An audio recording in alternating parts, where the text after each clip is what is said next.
கர்த்தாவை சொல்லும் அடியேன் கேட்கிற நிகழ்ச்சி மூலமாக மீண்டும் நான் உங்களை சந்திப்பில் சந்தோஷப்படுகின்றேன். ஆகவே நாம் சேர்ந்து கர்த்தருடைய வார்த்தையை நாங்கள் தியானிப்போம். கடந்த முறை நாங்கள் பார்த்தோம் தானியேலுடைய வாழ்க்கையிலே தானியேல் எப்படி அவர் உபவாசம் பண்ணி அதை பாவ அறிக்கை பண்ணுவதற்காக அவர் உபவாசம் பண்ணி பார்த்தீங்க இரட்டிலும் சாம்பலிலும் உட்கார்ந்து தேவனை நோக்கி ஜெபித்ததை நாங்கள் பார்த்தோம், வாசித்தோம். பாருங்கள், அது நாங்கள் பார்த்தோம். இரட்டிலும் சாம்பலில் உட்கார எதை குறிக்கிறதா தாழ்மையை குறிக்கிறதுன்னு சொல்லி நாங்கள் பார்த்தோம்.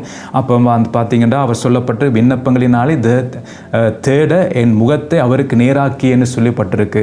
அப்போ அது என்னென்னா நாம் தனிமைப்படுத்த வேண்டும். கர்த்தரோட சமூகத்தில் நாம் ஜெபிப்பதற்கு நாம் நம்மை தனிமைப்படுத்த வேண்டும் என்று சொல்லி எந்த டிஸ்டர்ப் இல்லாமல் மனுஷருடைய சத்தங்கள் இல்லாத இடத்தை நாம் தெரிந்தெடுத்து நாம் கர்த்தருடைய சமூகத்தில் போய் நம்முடைய பாவத்தை அறிக்கையிடும் போது பரிசுத்த ஆவியானவர் நமக்கு பார்த்தீங்கன்னா நாம் செய்த காரியங்கள், நம்முடைய தப்பிதங்கள், நம்முடைய வார்த்தைகளினால் செய்த காரியங்கள், நம்முடைய சிந்தனையினால் செய்த காரியங்கள், நம்முடைய செய்கையினால் செய்த காரியங்கள் எல்லாம் ஆவியானவர் ஒன்றொன்றாய் நமக்கு உணர்த்தி கொண்டு வருவார். அப்போ அதெல்லாம் நாங்கள் பாவ அறிக்கை பண்ணி இயேசு இரத்தத்தாலே கழுவி வரும்போது உங்களுடைய உள்ளத்திலே பார்த்தீங்கன்னா ஒரு விடுதலை நீங்கள் உணர்வீங்க. இது வரைக்கும் ஏதோ ஒன்று உங்களை கட்டி வைத்திருக்கிற மாதிரி உங்களுக்கு நீ ஃபீலிங்காக இருந்திருக்கலாம் அதுக்கு முதல். ஆனால் இதை நீங்கள் செய்ய ஆரம்பித்த உடனே உங்களுடைய வாழ்க்கையில் ஒரு விடுதலை உள்ளது, மனதில் ஒரு சமாதானம், ஒரு சந்தோஷம், பாருங்கள் உங்களுக்கு ஒரு மகிழ்ச்சியை நீங்கள் உணர்வீங்க. அது கர்த்தர் ஆவியான செய்கிற காரியங்கள். அந்த பிசாசு நம்மை கட்டி வைப்பான், ஏதோ ஒரு சோர்வு, பலவீனம், பாருங்கள் ஏதோ ஒரு காரியத்தை கட்டி வைப்பான். அப்போ நாம் கர்த்தரோட சமூகத்திலே நாம் தனிப்பட்ட டைம் எடுத்து அவரோட சமூகத்தை நாம் பாவ அறிக்கை செய்து ஜெபிக்க ஆவியா நமக்கு உணர்த்த நாம் அதையெல்லாம் அறிக்கை பண்ணி ஜெபிக்க நம்முடைய வாழ்க்கையில விடுதலை நீங்கள் காண்பீங்க. அதுக்கு பிறகு பார்த்தீங்கன்னா உங்களோட வாழ்க்கைய மாற்றத்தை நீங்கள் காண்பீங்க. அதுதான் கர்த்தர் செயல்படுகிற காரியம். அதுக்குத்தான் கர்த்தர் நம்மை நடத்துகிறார் அந்த காரியத்துக்கு. பாருங்கள், அதான் நான் அடுத்த வசனத்தை நான் உங்களை வாசிக்க விரும்புகிறேன். 9ஆம் அதிகாரம், தானியேல் 9ஆம் அதிகாரம் 13ஆம் வசனத்தில் கடைசி வசனத்தை நான் உங்களுக்கு காட்ட விரும்புகிறேன்.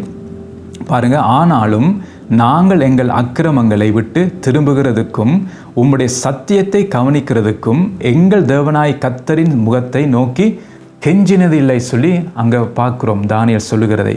பாருங்கள், உண்மைதான். இன்றைக்கு நாம் எவ்வளோ காரியத்துக்காக கர்த்தருடைய முகத்தை நாம் தேடுகிறோம். நம்முடைய உலக தேவைகளுக்காக, நம்முடைய பிள்ளைகளோட எதிர்காலத்துக்காக, நம்முடைய சொந்த தேவைகளுக்காக எவ்வளோ நமக்கு தேவைகள் இருக்குது. அதுக்காக நாம் கர்த்தருடைய முகத்தை நாம் தேடுவோம். ஆனால் பார்த்திங்கன்னா நம்முடைய பாவத்தை அறிக்கையிடுவதற்கு நாம் தேடுவதில்லை. தான் சொல்ல போகிறோம். ஆனாலும் நாங்கள் எங்கள் அக்கிரமங்களை விட்டு திரும்புகிறதுக்கும் அதுக்காக ஜெபிக்கிறதுக்கும் உம்முடைய சத்தியத்தை கவனிக்கிறதுக்கும் தேவனுடைய வார்த்தையை கவனித்தால் தான் நான் தப்பு செய்தேன்னு எனக்கு தெரியும். அப்போ உம்முடைய சத்தியத்தை கவனிக்கிறதுக்கும் எங்கள் தேவனாய கர்த்தரின் முகத்தை நோக்கி கெஞ்சினதில்லை. அப்போ எதுக்கு நாங்கள் கெஞ்சுகிறோம் என்றால் உலக தேவைக்காகத்தான் கெஞ்சுகிறோம், இம்மைக்காகத்தான் நாம் கர்த்தரை தேடுகிறோம். உலக ஆசீர்வாதங்கள், உலக செழிப்புகள் எல்லாத்துக்காக தான் நாம் தேடுகிறோம். ஆனால் நாம் நம்முடைய அக்கிரமங்களை விட்டு திரும்புகிறதுக்கு நாம் தேவனை நோக்கி ஜெபிப்பதில்லை, அதுக்கு நேரம் ஒதுக்குவதும் இல்லை.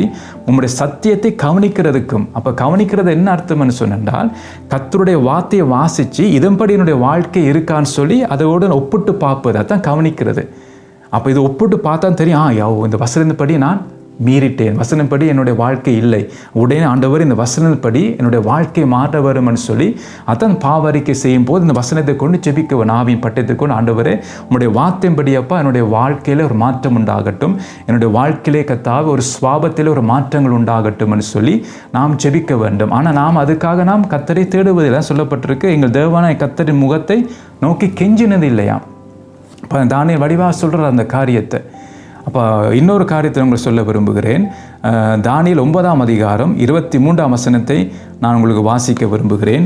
நீ மிகவும் பிரியமானவன், ஆதலால் நீ வேண்டிக் கொள்ள தொடங்கின போதே கட்டளை வெளிப்பட்டது. பாருங்கள், என்னடு தானியேல் பெயர் பெற்றார், நீ எனக்கு மிகவும் பிரியமானவன். பாருங்கள், இதுதான் சாட்சி. தேவன் சாட்சி கொடுக்கிறார். இன்றைக்கு உலகம் நம்மை பார்த்தா நான் முதலே சொன்ன மாதிரி ப்ரொஃபஸர் என்று கூப்பிடலாம், பிஷப் என்று நம்மை பார்த்து கூப்பிடலாம், தீர்க்கதரிசின்னு பார்த்து நம்மை கூப்பிடலாம், நல்ல அப்போஸ்தலன் சொல்லி நான் கூப்பிடலாம், சுவிசேஷன் என்று நம்மை பார்த்து சொல்லலாம், பாஸ்டர் என்று நம்மை கூப்பிடலாம். பாருங்க, பலவிதமான பெயரினால் நம்மை கூப்பிடலாம். அது நல்லது தான், அது தப்பாக நான் சொல்லவில்லை. ஆனால் நம்முடைய தேவன், நம்முடைய பரமபிதா, அவர் நம்மை பார்த்து எப்படி கூப்பிடுகிறார் பாருங்கள். தானியேல் அது 9ஆம் வசனம் நாங்கள் பார்க்கும்போது பார்த்தீங்கன்னா அவர் பாவ அறிக்கை பண்ணி அவர் என்ன செய்கிறார், தேவனை நோக்கி கதறுகிறார். அதுக்கு பிறகு தான் பார்த்தீங்கன்னா பேர் வருகிறது, நீ மிகவும் பிரியமானவன் என்று சொல்லி. தானியேலை பார்த்து ஏன் பிரியமானவன் என்றா அவன் பாவ அறிக்கை பண்ணினார். தானியேல் தனக்காகவும் தன்னுடைய பிதாக்கள் செய்த பாவத்துக்காக அவர் என்ன சார் மன்னிப்புக்கிற ஆண்டவரே, நாங்கள் உங்களுடைய முகத்தை நாங்கள் தேடவில்லை, உங்களுடைய வார்த்தைப்படி என்னுடைய வாழ்க்கை இருக்கான்னு சொல்லி நான் உங்களுடைய முகத்தை தேடவில்லை, நான் மனம் திரும்புவதற்காக உங்களுடைய முகத்தை தேடவில்லை, தேவைக்காக நான் தேடினேன், உலக தேவைக்காக நான் தேடினேன், என்னுடைய சூழ்நிலைக்காக நான் தேடினேன், என்னுடைய வியாதியின் படுக்கை நிமித்தமாக நான் தேடினேன், ஆனால் என்னுடைய பாவத்துக்காக நான் உண்மை தேடவில்லையே, என்னுடைய விடுதலைக்காக நான் உண்மை தேடவில்லை என்று சொல்லி பாருங்கள் அதில் சொல்லப்பட்டிருக்கு. அப்போ நாம் அப்போ அதான் தேவன் பார்க்குறார், நீ மிகவும் பிரியமானவன், ஏனென்றால் நீ பாவ அறிக்கை பண்ணி மனம் திரும்பினாய், அதான் நீ மிகவும் பிரியமானவன். பாருங்கள், ஆதலால் நீ வேண்டிக் கொள்ள தொடங்கின போதே. அப்போ அதை என்ன நான் நினைக்கிறேன்னா, உபவாசம் பண்ணி ரெட்டிலும் சாம்பலில் உட்கார்ந்து தேவனை நோக்கி பாவ அறிக்கை பண்ண தொடங்கின உடனே பார்த்தீங்கன்னா, நீ இப்போ வேண்டிக்கொள்ள தொடங்கின போதே கட்டளை வெளிப்பட்டது. பாருங்கள், அங்கேருந்து தேவனிடத்திலிருந்து பதில் புறப்பட்டு போயிட்டு தானியேலுக்கு. பாருங்கள், இதுக்கு தடை இல்லை என்று அவர் செய்ய வேண்டியதை செய்தார்.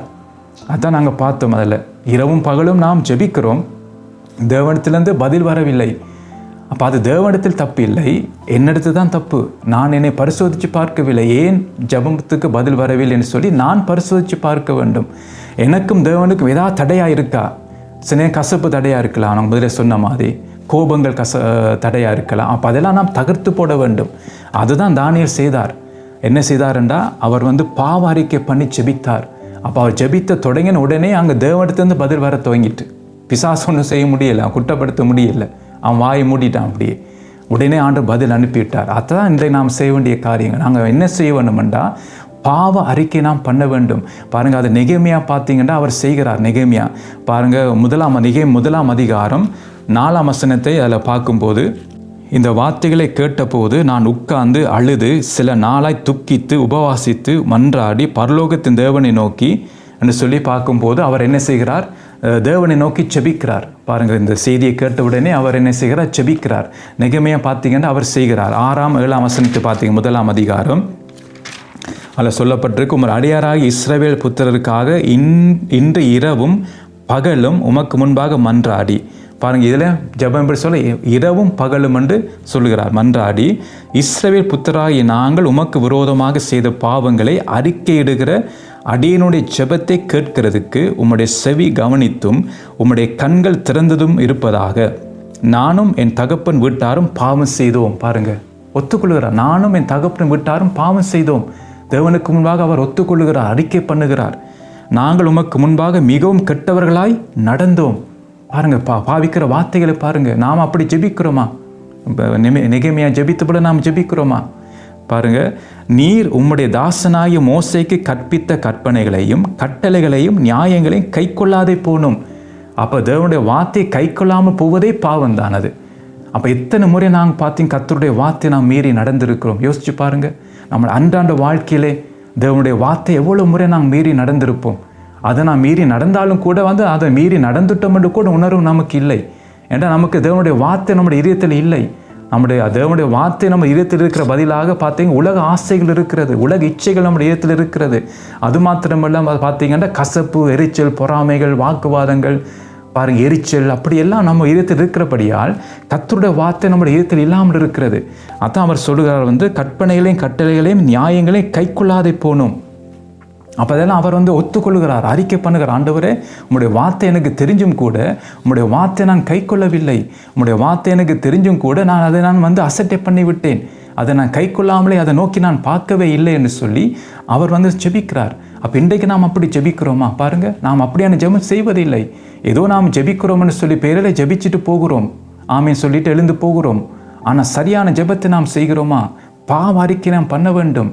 என்ற கர்த்தருக்கு முன்பாக நாம் தாழ்மைப்படுத்த வேண்டும். கர்த்தர் நம்ம என்ன செய்யணும்? நம்முடைய ஜெபத்தை கேட்டு விதமாக நம்முடைய வாழ்க்கை இருக்க வேண்டும். அது தடையாக இருக்கக்கூடாது. அப்போ நாம் பாவம் அறிக்கை பண்ணாட்டா பிசாசு குற்றப்படுத்துவான். நம்முடைய ஜெபம் தேவனுடைய சமூகத்தில் போக முடியாமல் இருக்கும், அது தடையாக இருக்கும். அப்போ அதுதான் மிகவும் நாம் கவனமாக இருக்க வேண்டும். ஸோ மிச்ச காரியத்தை நாளைக்கு நாம் பார்ப்போம். கர்த்தர் தாமே உங்களை ஆசீர்வதிப்பாராக.